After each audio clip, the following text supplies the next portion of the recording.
Hi guys, आज मेरे साथ मेरे एक स्पेशल मेहमान हैं, मेरे इंडियन फ्रेंड हैं, मेरे एक कलीग भी हैं, चंद्रशेखर, जो आज बुडापेस्ट के बारे में हमें बहुत इंटरेस्टिंग जानकारी देने वाले हैं। इनफैक्ट हम जहाँ पर खड़े हैं वहाँ से जुड़ी ये जानकारी शुरू करेंगे और बड़ी इंटरेस्टिंग आज की हमारी ये बातचीत होने वाली है। Welcome to the show Chandrashekhar. Thank you lot Ujjwal. और देखिए, चंद्रशेखर के बारे में मैं आपको बता दूं ताकि आपको फिर इस बातचीत को सुनने में और मज़ा आएगा। ये जर्नलिस्ट रहे हैं और एक बार जो जर्नलिस्ट होता है वो हमेशा जर्नलिस्ट रहता है। बहुत अच्छे राइटर भी हैं और इनको बुडापेस्ट का बहुत अच्छा एक्सपीरियंस है। बहुत सारे कंट्रीज़ में ट्रैवल कर चुके हैं, इंटरनेशनल रिलेशंस के बारे में बहुत कुछ पता है, इतिहास के बारे में बहुत कुछ पता है। तो आज यहाँ बुडापेस्ट की गलियों में चलते चलते हम इनसे बुडापेस्ट के बारे में कुछ बात करेंगे।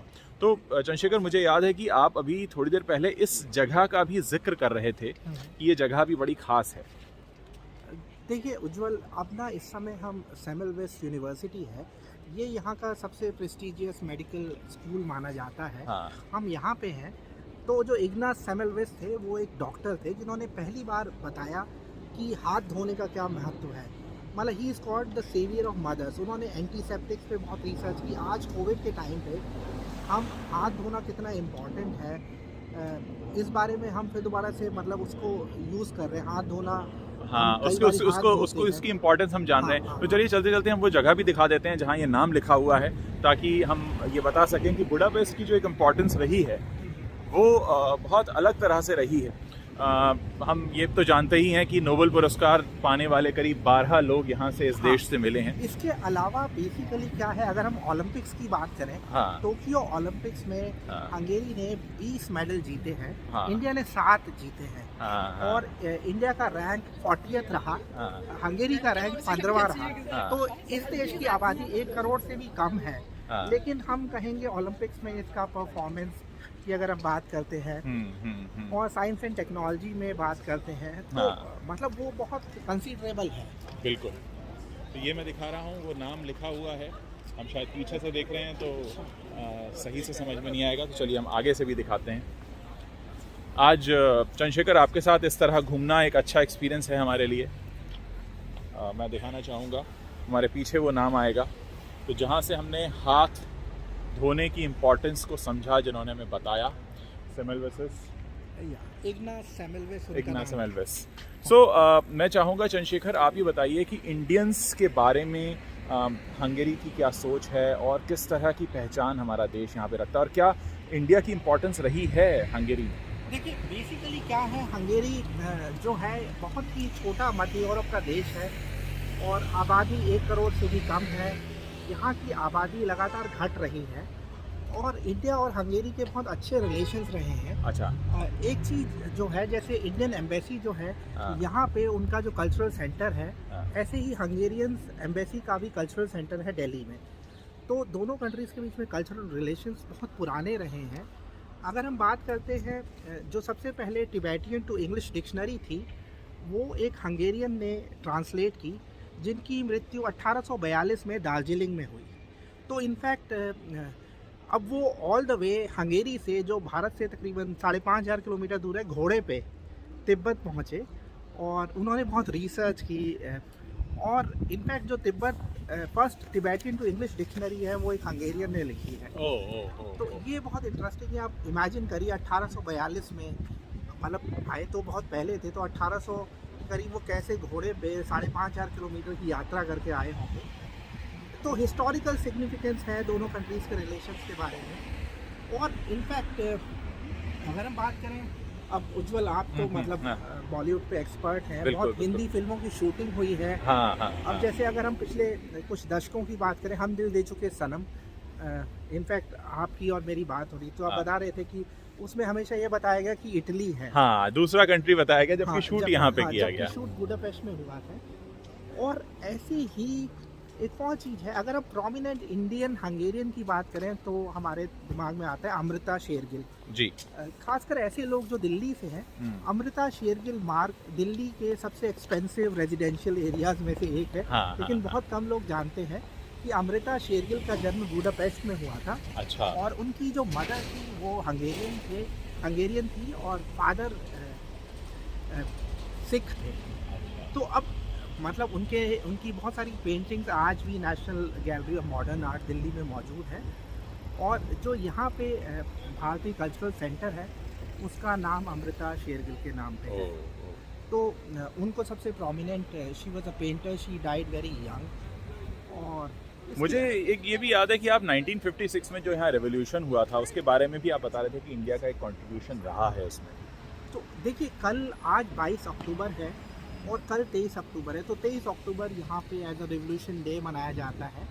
और 1956 की बात है, तब यहाँ पे जो सोवियत यूनियन था, जिसे हम यूएसएसआर कहते हैं, तो उसका रूल था। और यूएसएसआर यहाँ पे अपनी पॉलिसीज़ थोपना चाहता था, जिसके विरुद्ध यहाँ के लोगों ने, स्टूडेंट्स ने एक रेवोल्यूशन शुरू किया। और वो जो रेवोल्यूशन था वो सक्सेसफुल नहीं हुआ, लेकिन उसको दुनिया भर में बहुत सपोर्ट मिला। और फाइनली 1990 में जो हंगेरी है वो कोल्ड वॉर यानी शीत युद्ध जब ख़त्म हुआ उसके बाद वो फ्री हो गया। और अब मतलब जो हंगेरी है ये एक डेमोक्रेटिक कंट्री है। और तो उस 1956 के रेवोल्यूशन का बड़ा इम्पोर्टेंट रोल है। तब इंडिया बेसिकली गुटनिरपेक्ष की बात करता था, तब इतना कम्युनिकेशन नहीं था। तो इंडिया में बड़ी कन्फ्यूजन थी कि क्या रेवोल्यूशन चल रहा है। और यहाँ पे इंडियन एम्बेसी भी फुल टाइम नहीं थी। तो जो इंडियन डिप्लोमेट थे जिनका नाम रहमान था, उन्होंने बहुत इम्पोर्टेंट रोल प्ले किया। और ये कहा जाता है कि जो इंडियन मतलब डिप्लोमेट थे, उन्होंने बहुत सारे जो रिवोल्यूशनरीज थे जिनको फांसी पे लटकाया जा सकता था या एग्जीक्यूट किया जा सकता था, उनकी सजाएं कम करवाई। अच्छा। तो ये भी कहा जाता है जो यहाँ के जब 1990 में हंगेरी डेमोक्रेसी बना, तो पहले राष्ट्रपति जो बने यहाँ के, उनका नाम आरपाद गॉन्ज है।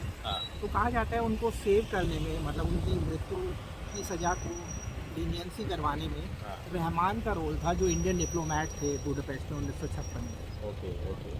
सो चंद्रशेखर, मैं जानना चाहूँगा कि इस समय हम अगर आज प्रेजेंट सिनेरियो की बात करें, आपने हमें इतिहास तो बताया कि बहुत एक अलग तरह का नाता रहा है हिंदुस्तान और हंगेरी का, लेकिन अगर हम आज की बात करें तो आज किस तरह से हंगेरी इंडिया को देखता है, किस तरह के एक तरह से कहते हैं ना कि इम्प्रेशन कैसा है इंडियंस का और इंडिया का? बेसिकली देखिए, इंडिया बहुत बड़ी कंट्री है। तो मैं कहूँगा कि हंगेरी बहुत छोटा कंट्री है, 1 करोड़ की आबादी है। मैं कई बार अपने हंगेरियन दोस्तों से जोक करता हूँ कि हर एक हंगेरियन पे 150 हिंदुस्तानी खड़े हो जाएंगे। ठीक है। तो छोटा सा कंट्री है और यूरोप के सेंटर में है। यहाँ पे इंडियन इन्वेस्टमेंट बहुत ज़्यादा है। मैं पढ़ रहा था करीब $1 बिलियन की इंडियन इन्वेस्टमेंट है। अच्छा। बहुत सारी इंडियन कंपनीज हैं यहाँ पे। अब अगर हम बड़े नामों की बात करें, टाटा कंसल्टेंसी सर्विसेज है, अपोलो टायर्स है। अपोलो टायर्स भी एक हाउस होल्ड नाम है। तो बहुत सारी कंपनीज हैं यहाँ पे। आईटी में यहाँ पे बहुत अपॉर्चुनिटी है, बहुत सारे हिंदुस्तानी आईटी प्रोफेशनल्स हैं। देन बैंकिंग में बहुत सारे हिंदुस्तानी हैं और बहुत सारे इंडियन स्टूडेंट्स यहाँ पे पढ़ने आते हैं। अब हमने अभी मैं यूनिवर्सिटी दिखा देता हूँ। मैंने वैसे अपने दर्शकों को दिखाई है क्योंकि मैं इस यूनिवर्सिटी के सामने ही रुका हुआ हूँ। तो ये वो यूनिवर्सिटी है। हाँ जी, आप बता रहे थे। तो बेसिकली एक और चीज़ मैं आपको बता देता हूँ। हंगेरियन गवर्नमेंट हर साल 200 फुली फंडेड स्कॉलरशिप देती है। और अगर आपको स्कॉलरशिप मिलती है, बेसिकली ये दोनों देशों के बीच में एक समझौता है। तो ये बायलैटरल स्कॉलरशिप है जिस पे हर साल 200 भारतीय छात्र यहाँ पे आते हैं। इनफैक्ट अगर वो स्कॉलरशिप आपको मिलती है, वो बैचलर्स के लिए मिल सकती है, मास्टर्स करने के लिए मिल सकती है, पीएचडी के लिए मिल सकती है। अगर आप पायलट बनना चाहते हैं, हंगेरी में एक बहुत अच्छा फ्लाइंग स्कूल भी है, उसके लिए मिल सकती है।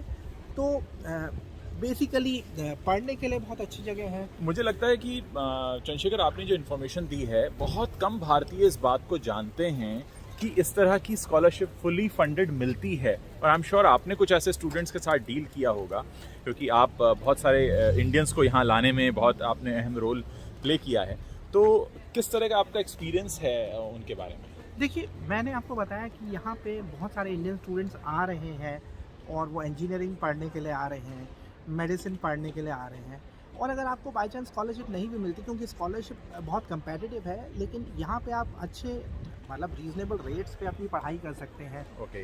अब जैसे अभी एक इसी साल स्टूडेंट आया है इंडिया से, he is doing bachelor of business studies, जहाँ पे फीस साल की मतलब 3 लाख रुपए से भी कम है। तो हम इसे इंडिया में कुछ प्राइवेट यूनिवर्सिटी के साथ कंपेयर कर सकते हैं। आपको एक्सपोजर बहुत मिलता है। आपकी क्लास में 20 अलग अलग देशों के बच्चे पढ़ते हैं, तो हाँ। आपको ये जगह एक नया पर्सपेक्टिव दे सकती है, एक International नज़रिया exposure दे मिल सकती है। मैंने भी अपने दर्शकों को बताया, मैं कुछ समय पहले इस सुपरमार्केट में भी गया था और यहाँ पर मैंने जो प्राइसेस देखे खासकर सब्जियों के, फलों के, वो लगभग वही हैं जो हम जिन दामों पर मुंबई में या दिल्ली में सामान खरीदते हैं, लगभग वही है।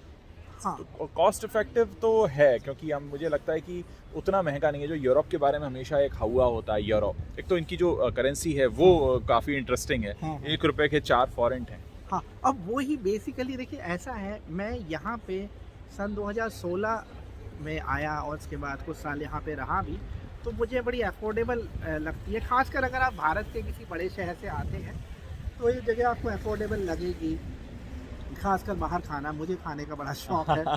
ठीक है, तो इंडियन रेस्टोरेंट्स कितने हैं हमारे दर्शकों को? आप इंडियन बताइए। रेस्टोरेंट बहुत ज़्यादा हैं। देखिए ऐसा है कि मुझे लगता है 20 हैं, 10 में मैं खुद जा चुका हूँ और सभी बजट को सूट करने वाले हैं और क्वालिटी अच्छी है। इनफैक्ट मुझे खाने का बड़ा शौक है। अगर मैं बोलूँ यूरोप में, लंदन के बाहर मुझे जो सबसे अच्छे इंडियन रेस्टोरेंट मिले हैं वो बुडापेस्ट में मिले हैं। ओके।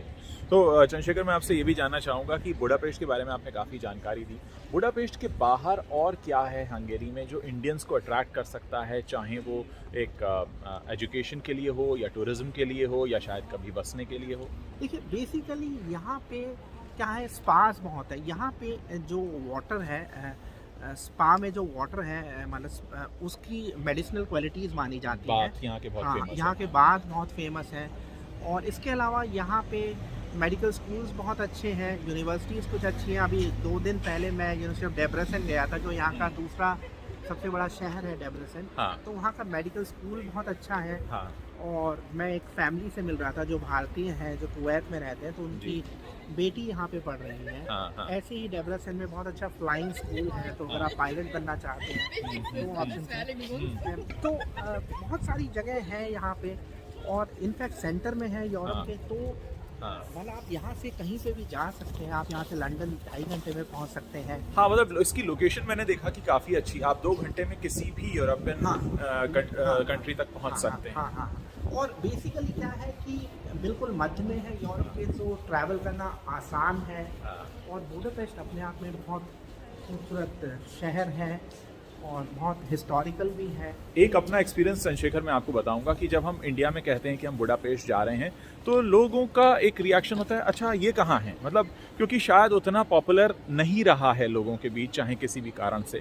तो मुझे लगता है कि शायद उतनी अभी यहाँ की टूरिज्म की पब्लिसिटी नहीं हुई है या लोग जानते नहीं हैं। देखिए बेसिकली क्या है, जो हमारा हिंदुस्तानी पर्सपेक्टिव है, हम पूरी दुनिया को अमेरिकी या ब्रिटिश नज़र से देखते हैं। हाँ, हाँ। ठीक है, तो हमें लगता है दुनिया सिर्फ वही है जहाँ पे अंग्रेजी बोली जाती है। हाँ, हाँ। आप पढ़ने के लिए इंग्लैंड या अमेरिका या ऑस्ट्रेलिया या कनाडा जाना चाहते हैं, जबकि मैं अगर, क्योंकि मेरा फोकस, मैंने खुद यहाँ पे पढ़ाई भी की है, तो देखिए यहाँ पे जो ऑप्शंस हैं वो बहुत अच्छे हैं, अफोर्डेबल हैं और रहने के लिए बहुत अच्छा है, सेफ़ है। अगर हम बात करते हैं टेररिज्म की, तो देखिए बहुत सारे जो पश्चिमी कंट्रीज़ हैं, फॉर एग्जांपल यूएस में या यूके में या फ्रांस में, जर्मनी में टेररिज्म की घटनाएं हो चुकी हैं। हाँ। बट ईश्वर की कृपा से ये जो जगह है वो अभी भी सेफ है।